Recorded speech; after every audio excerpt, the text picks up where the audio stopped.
Dia tidur dan tiba-tiba histeris. Ternyata di sebalik pintunya itu ada sosok nenek-nenek. Bocah kan duwe sopan santun, nenek wong tuwa lingkuh disampar. Namanya Padusan Mayit. Istrinya yang kedua ini pun meninggal tanpa sebab. Kita hidup berdampingan dengan makhluk tak kasat mata. Bersama saya, Dea, akan berbagi cerita.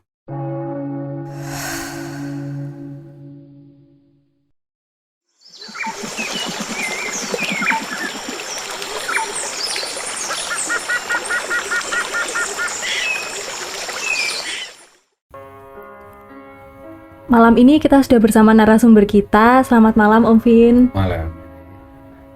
Om Vin ini adalah salah satu YouTuber juga ya Om ya. Iya. Om Vin salah satu YouTuber. Nanti untuk channelnya kita akan tulis di kolom bawah di kolom deskripsi.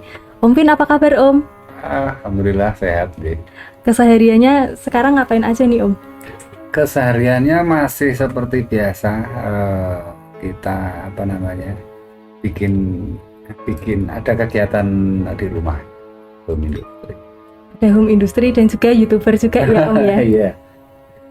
Nah Om Vin ini narasumber kita malam ini punya banyak sekali pengalaman cerita horor ya Om ya.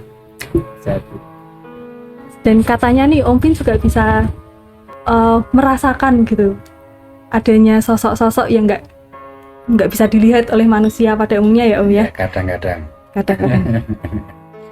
Oke, nah ini tadi kita denger nih Om ada salah satu cerita yang menurut kami serem banget gitu. Nggih.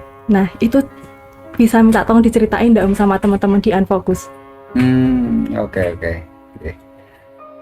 Jadi ceritanya tuh bicara timeline itu terjadi sekitar tahun 2000 ya, tahun 2000-an itu. Waktu itu kita masih tinggal di Purwodadi, tepatnya di kota Wirosari. Kita masih tinggal di situ. Suatu saat di sekitar tempat kita tinggal itu ada sebuah rumah yang oleh pemiliknya tuh mau dijual. Kalau dari pasar Wirosari ke rumah itu kurang lebih jaraknya 50 meter ya.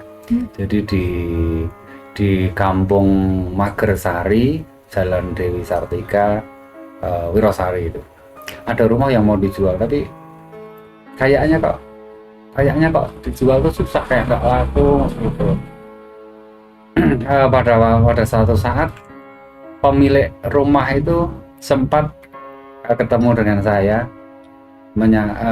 menawarkan rumahnya yang mau dijual itu. Belum kita sanggupi sih, iya, kita mah lihat dulu dan segala macam. Dan seperti pada umumnya kan kita pasti cek link ya, tanya di sekitar rumah itu statusnya seperti apa dan segala macam, bermasalah atau tidak. Nah uniknya dari masyarakat di sekitar, di lingkungan rumah yang mau dijual yang ditawarkan ke kita itu, beberapa masyarakat itu mengatakan bisa jangan dibeli.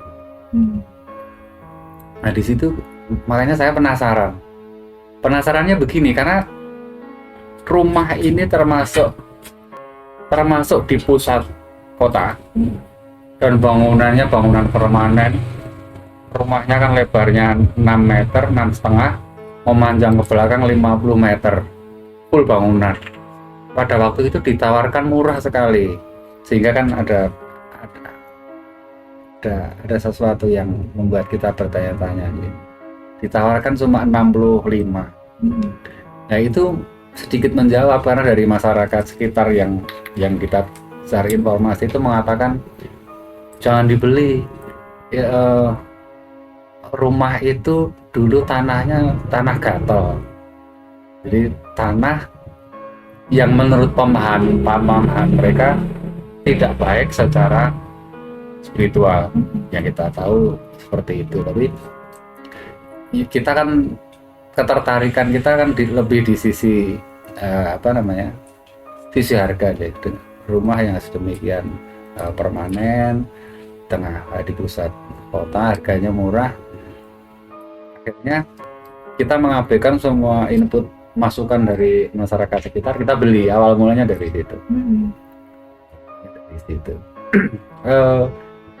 Ada sedikit cerita yang kita tangkap dari masyarakat sekitar. Pemilik rumah itu dulu adalah salah satu pejabat, kepala kantor cabang salah satu bank yang ada di kota itu. Kepala bank di kota itu. Kebetulan rumah itu kan baru dibangun. Terus kepala cabang salah satu bank di desa itu menempati itu. Entah karena apa, yang jelas dikatakan sebelumnya seperti tidak ada gejala, istrinya itu meninggal. Istrinya pemilik rumah itu meninggal. Dan mungkin tidak begitu menarik perhatian masyarakat pada saat itu. Tapi entah selang setahun atau 2 tahun mungkin, ketika sang pemilik rumah yang cowok, kan yang meninggal istrinya, cowok ini nikah lagi, dibawa tinggal ke tempat itu. Dan entah karena faktor kebetulan atau faktor yang lain yang saya sendiri juga tidak tahu, istrinya yang kedua ini pun meninggal tanpa sebab. Sama kayak yang pertama. Iya, jadi tanpa sakit, jadi semacam ya bisa jadilah mungkin faktor yang lain ya, jantung itu kan kan tidak butuh waktu lama, tapi faktanya begitu. Akhirnya sang pemilik rumah itu berkesimpulan memang kayaknya rumah itu bermasalah menurut beliau. Akhirnya rumah itu makanya dijual dan sudah ditawarkan ke beberapa itu. Banyak yang kayaknya susah orang untuk tertarik itu. Akhirnya ditawarkan ke kita dan akhirnya memang kita beli pada waktu itu. Jadi histori rumah itu seperti itu, dan kita masuk rumah sejak kita beli, kita masuk, kita tempati di situ. Ya seperti kehidupan biasa, kita beraktivitas di situ.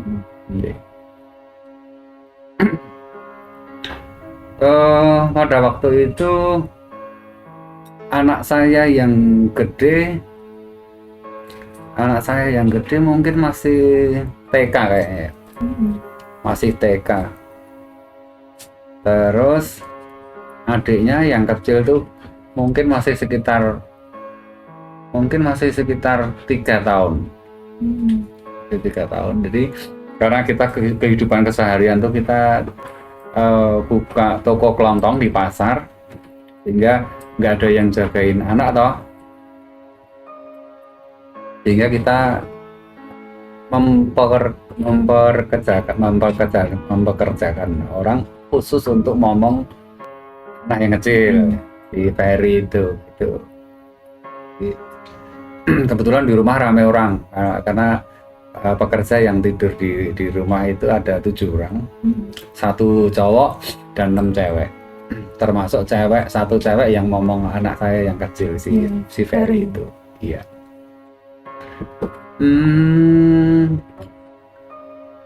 Ada sebuah kejadian yang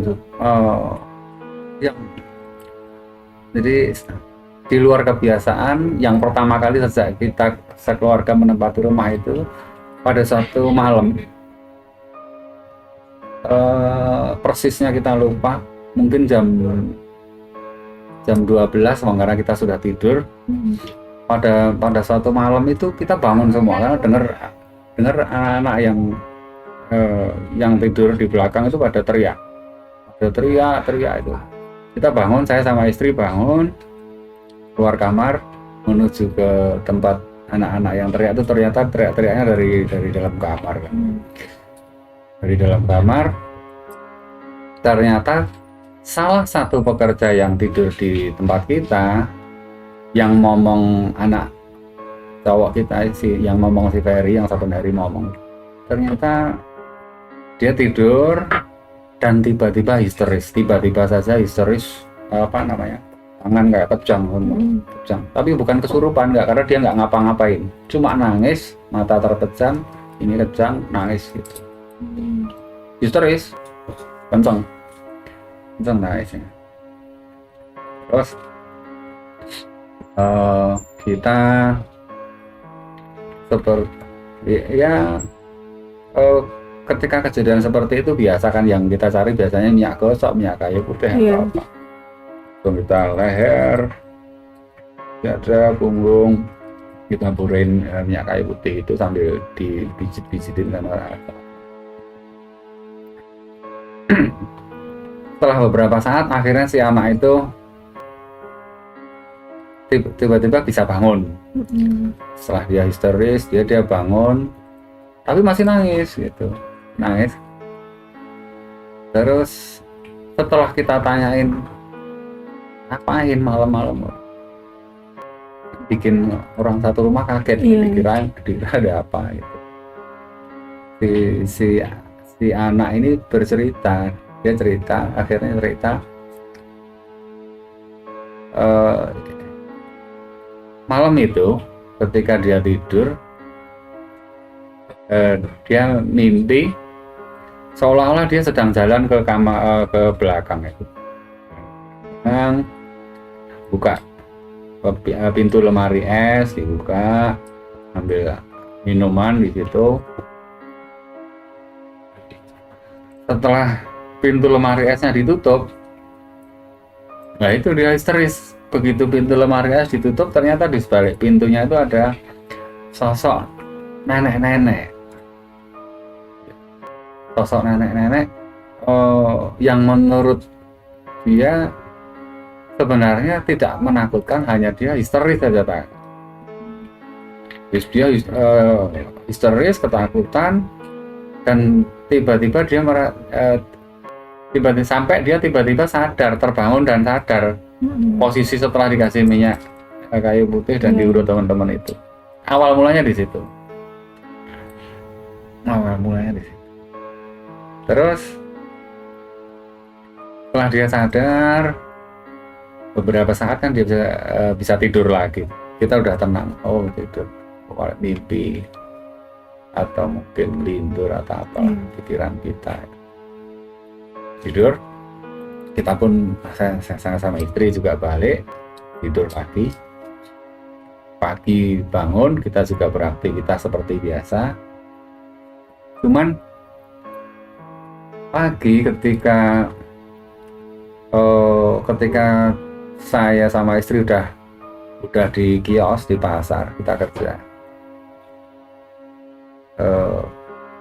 ada yang nyusul itu, anak-anak yang di rumah ada yang nyusul. Katanya si anak yang semalam histeris itu katanya di rumah jatuh dan lemas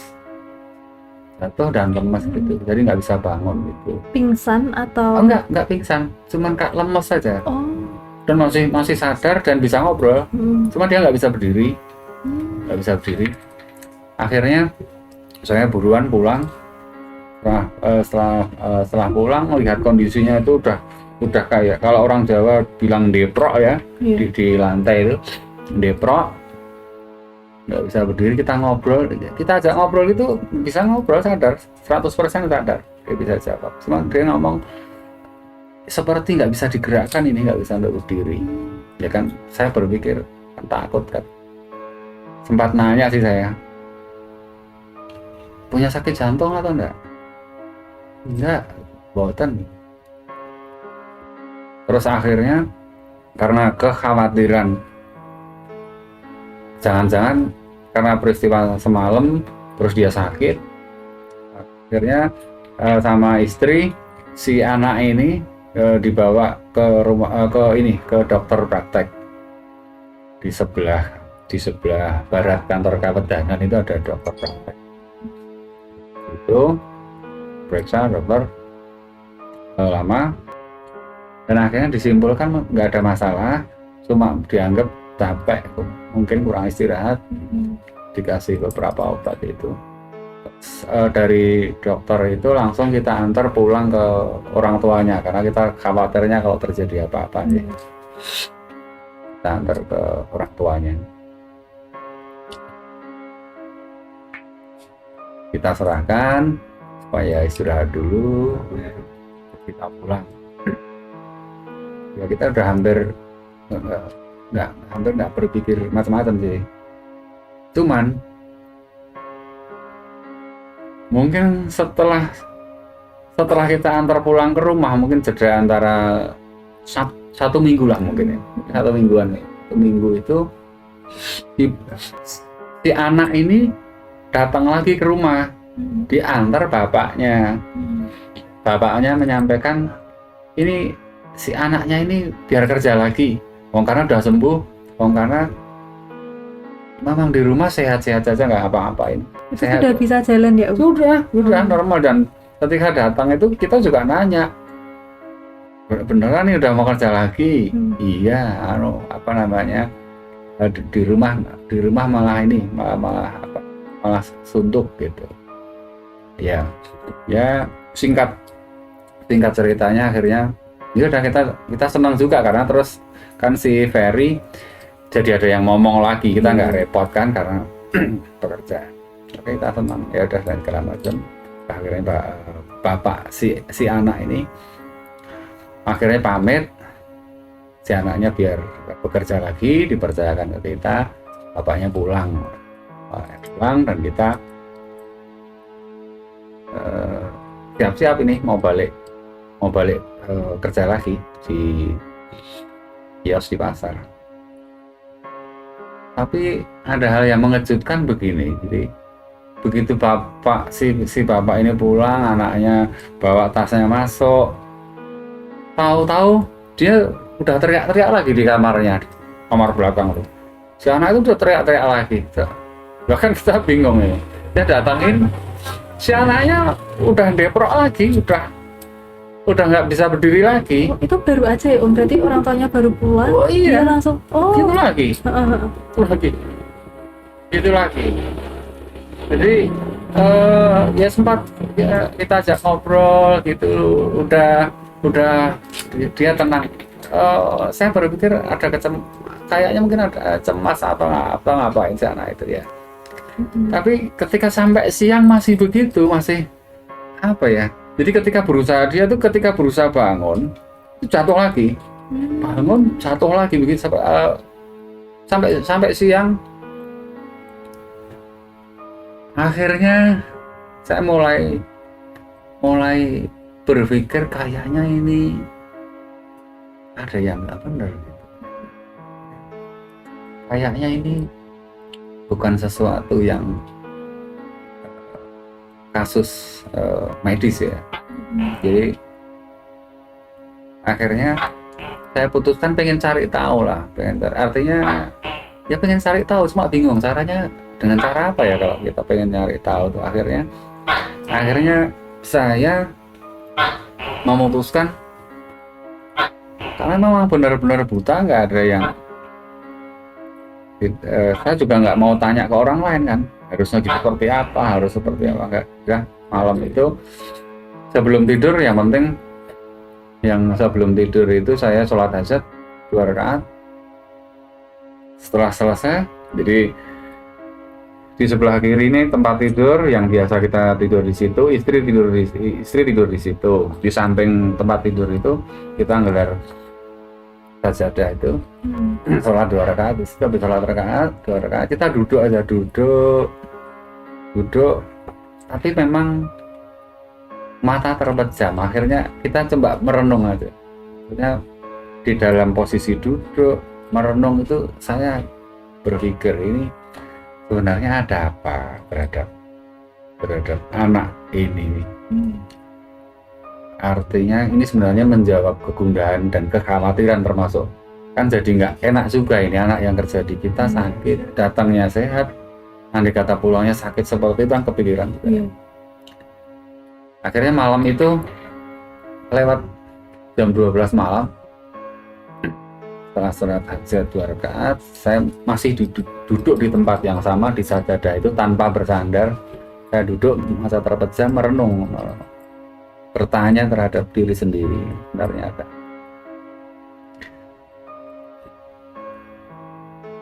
terus entah sekitar jam berapa saya tuh bangun. Jadi kayak bangun dari tidur itu. Agak bangun dari tidur. Oh, ini tadi berarti ketiduran. Masih posisi duduk itu, masih posisi duduk. Oh, ketiduran ya. Ya udah, habis itu saya beranjak ke tempat tidur dari yang pertama. Tapi penasaran itu masih banget menguatnya di sini, pengen ngerti ada apa. Nah, besoknya hari kedua itu kita ulangin lagi. Hari kedua kita lakukan hal yang sama. Setelah salat hajat 2 rakaat kita masih duduk di sajadah itu,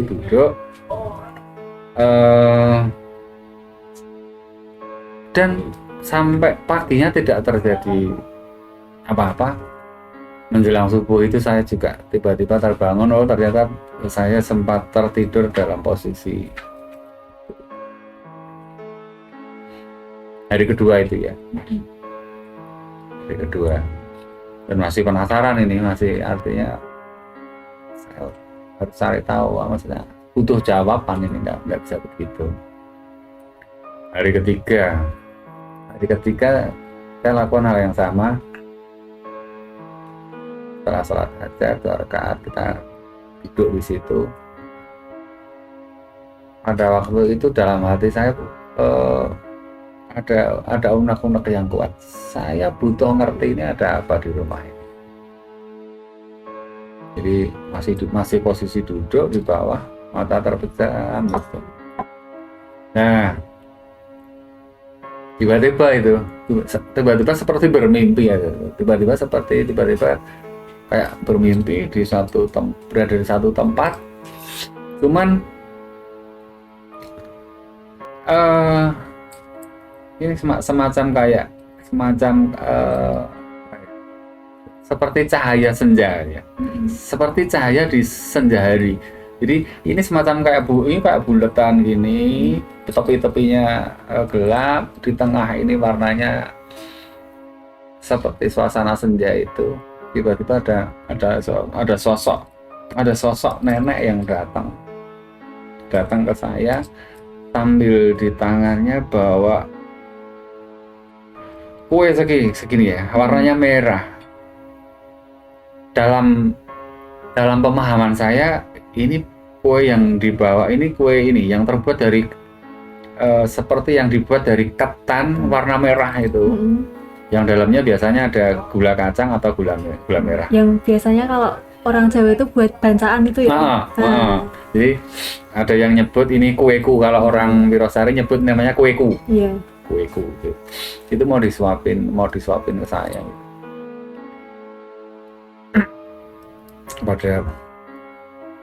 Pada saat itu saya sempat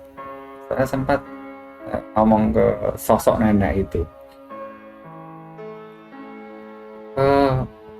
Saya tuh nggak butuh makan. Saya tuh cuma pengen ngerti itu anak yang kerja di tempat saya tuh ngapain kok tiba-tiba jadi lumpuh gitu. Ngapain gitu. Oh ya, mungkin gini, kalau boleh saya ceritakan, sosok si nenek itu sepuh ya, dia berambut putih panjang, terurai gitu. Iya, tanpa diikat. Terus pakai baju kebaya, cuman yang tanpa kutu baru ya. Kalau kutu baru kan ini kayak baju tengah ada kotak kan, terus kan kembennya kelihatan. Biasanya begitu. Tapi ini dia pakai kebaya yang langsung gitu, yang tanpa kutu baru. Ya. Warnanya cenderung putih. Terus bawahan itu pakai kain, jari. Hari itu kembali ke cerita tadi. Ketika dia seolah-olah mau nyuapin saya dengan kue itu, saya jawab, saya nggak butuh makan, saya tuh cuma pengen ngerti ini si anak yang kerja di tempat kita kok jadi seperti itu, kenapa. karena bentuknya seperti manusia. Jadi saya juga nggak berpikir bahwa itu siapa-siapa. Dan yang membuat saya terkejut ternyata nenek itu menjawab seperti ini. Kalau wong bocah kan duwe sopan santun, nenek wong tua lingkuh disampar. Bahasa Indonesianya kan anak kecil nggak tahu etika, ada orang tua duduk di tendian. Iya. Saya jadi nyambung dengan yang dia sampaikan dengan mimpinya si anak itu. Si anak itu waktu malam itu kan mimpinya kan dia ke lemari es, buka pintu, ambil minum, begitu ditutup kan ada nenek di situ. Jadi nyambung. Oh ya. Terus saya sampaikan begini, Mbah, gitu, Nek, gitu. Ini nenek tidak saya suruh pergi, tidak saya usir dari rumah ini. Cuman nenek tak pindah ya di rumah yang di ruang yang paling belakang. Rumah kita itu kan lebarnya 6,5 meter, memanjangnya 50 meter tuh full bangunan. Banyak kamar-kamar. Yang di belakang itu untuk gudang. Kita di rumah itu bikin es lilin itu, es plastikan itu. Di situ ada 9 freezer itu. Tak taruh di situ. Tak pindahin di ruang yang belakang. Tandanya, tempatnya besok tak buatkan tumpeng kecil. Itu dipindah supaya apa, Om? Ya karena lemari es yang ada ini kan, ini di ruang tengah ini lemari es. Dalam pemikiran sederhana saya, kalau dia selama masih di situ, ya siapapun akan nyampar dia kan. Iya. Kan. Saya memahami bahwa kalau tidak dipindah, ya interaksi seperti itu akan terjadi bisa dengan siapa saja. Iya betul. Iya.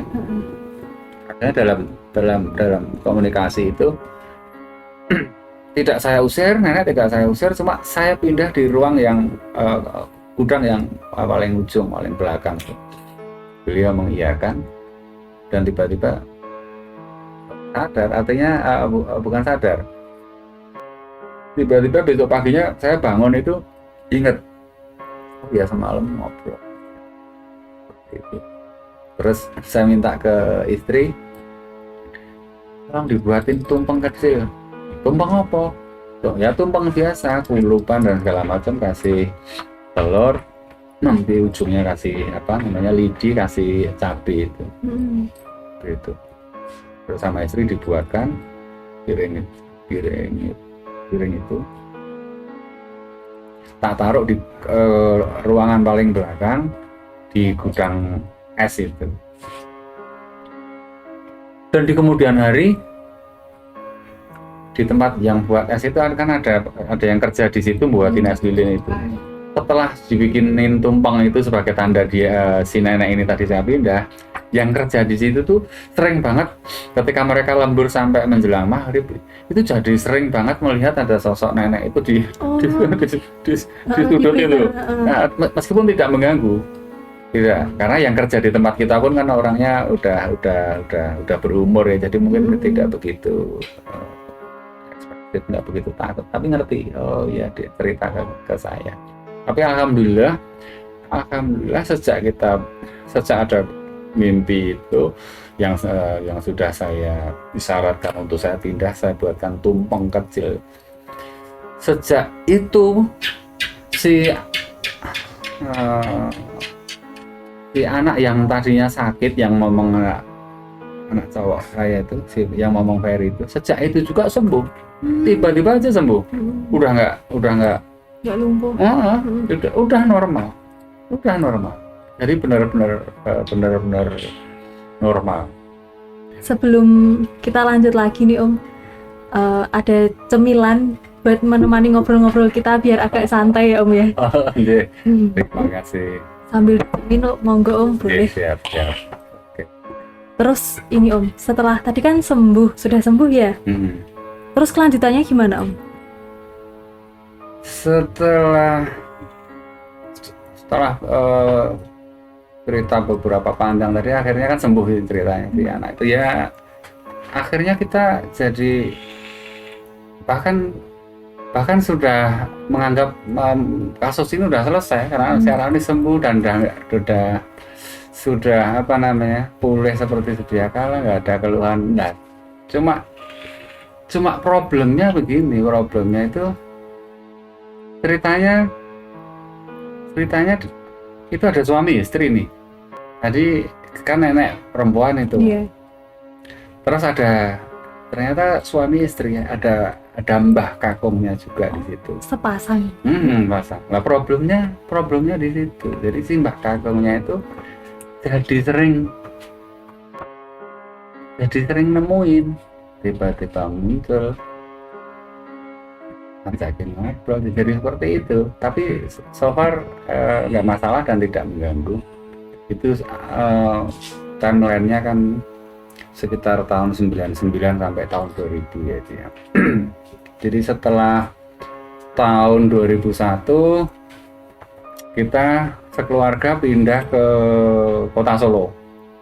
Tahun 2001 persis tanggal 1 Suro itu kita pindah ke Solo. Dan sudah hampir lupa cerita itu. Tapi kebiasaan si kakek ini, jadi suaminya si Mbah Putri itu tadi, ketika di Solo pun masih sering ketemu, masih kadang lewat mimpi, kadang-kadang tiba-tiba muncul aja gitu. Seperti itu, sehingga cerita itu tidak berkelanjutan sampai sedemikian jauh. Ada satu poin begini, ketika tahun 2001 kita mau pindah, kan rumah itu harus kita jual kan? Rumah itu kan harus kita jual, itu rumah itu. Dan dulu awal ketika kita mau kita ditawari rumah itu kan ceritanya kan begini, rumah itu kalau ditawarkan untuk dijual itu kebanyakan pada nggak mau beli, memang nggak mau beli. Nah, padahal saat itu kita mau menjual rumah itu ini karena kita sudah memutuskan kita mau pindah ke kota Solo. Nah, sebelum kita pindah saya cari tahu gitu, karena saya backgroundnya juga nggak ngerti soal spiritual seperti itu kan. Kita pengen sesuatu yang ya minimal ada rujukannya lah, ada literatur yang bisa kita jadikan acuan. Iseng-iseng pada waktu itu saya nemu buku namanya Detal Jemur Ada Makna ya, dapat di mana, di Museum Radya Pustaka Solo di Siwodari itu ada kan jual buku-buku Detal Jemur Ada gitu. Saya buka nyari soal tanah dan segala macam, itu primbon Jawa itu. Nah, pada satu artikel di situ itu menyebutkan bahwa rumah yang menghadap ke utara, jadi rumah yang menghadap ke utara, sementara sumurnya itu berada di belakang sebelah kiri. Rumah yang menghadap ke utara, sumurnya itu di belakang kiri, itu masuk pada kriteria namanya padusan mayit. Apa itu Om, padusan mayit? Di primbon itu dijelaskan, jadi padusan mayit itu pada titik yang dibuat sumur itu dipahami memiliki energi yang nggak bagus lah.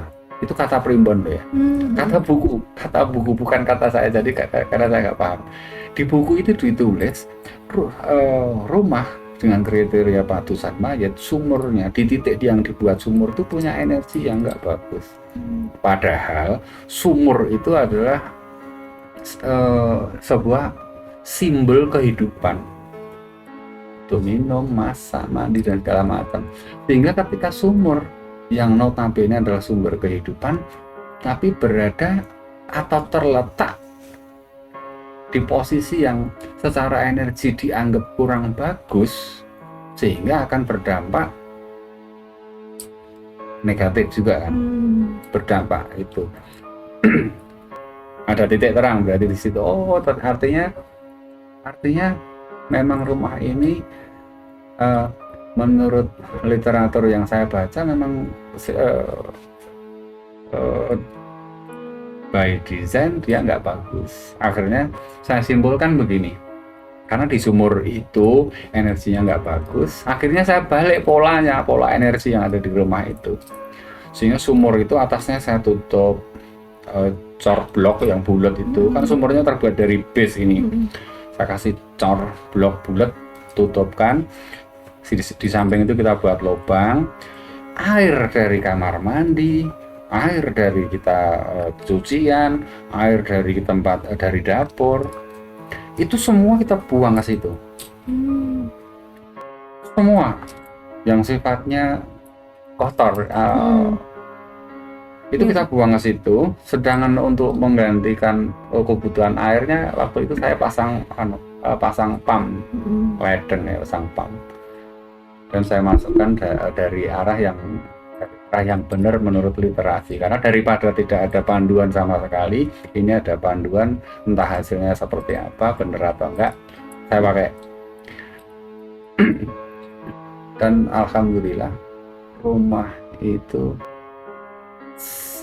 ketika ditawarkan itu nggak sampai 1 minggu itu udah laku. Artinya sesuai yang saya harapkan. Saya nggak pengen rumah itu ngapa-ngapain, yang pengen saya supaya ketika saya menjual gampangan gitu saja. Sehingga setelah pola dari energi itu seperti sesuai literatur yang saya baca itu,